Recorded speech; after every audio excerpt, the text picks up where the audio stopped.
In a recent by-election held in Binga, ZANU-PF secured victory, yet the independent candidate representing Advocate Nelson Chamisa demonstrated significant electoral strength, garnering a noteworthy number of votes. Sanapina mashoko anobuda nyongo panapa vanhu vachiona kuti aiwa maelection results abudzwa Sengezo Tshabangu muzora nezuro aiwa achioreka kuti aiwa mutungamiri opposition vaadvocate Nelson Chamisa vanhu vaivasapota vaivarepresenta as ma-independent candidates vakanga vavatowanda kunyange zvayo the regime yakanga yakalidha but vanhu vari kuti aiwa zvakasimudza hope. Sanapinda mashoko anobuda nyongo panapa ndobosubscribe like turn on the bell icon tipinda panapa muna munhu vamuchizi despite ZANU-PF's win, the performance of Chamisa's candidate is a sign of hope, according to political analysts.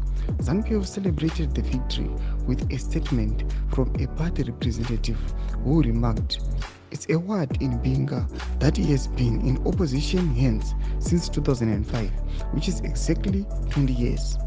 This historical context emphasizes the significance of their recent victory. The final results revealed a clear division in voter preferences."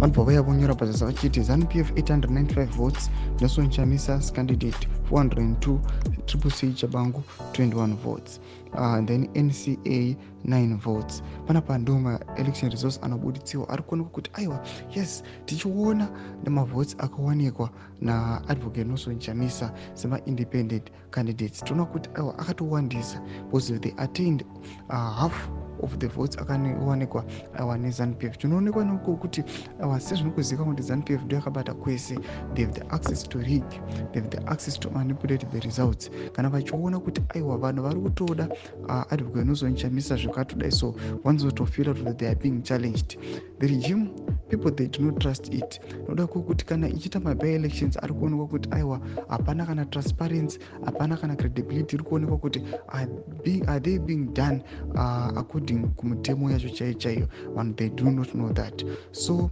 they don't fully trust kuti that 895 votes iyo yakabuda apo aiwa ndeyechokwadi. Tudze mafungiro enyu muri kudii pamusoro pechitiko ichi, pinda comment section medu, so subscribe or like and turn on the bell icon.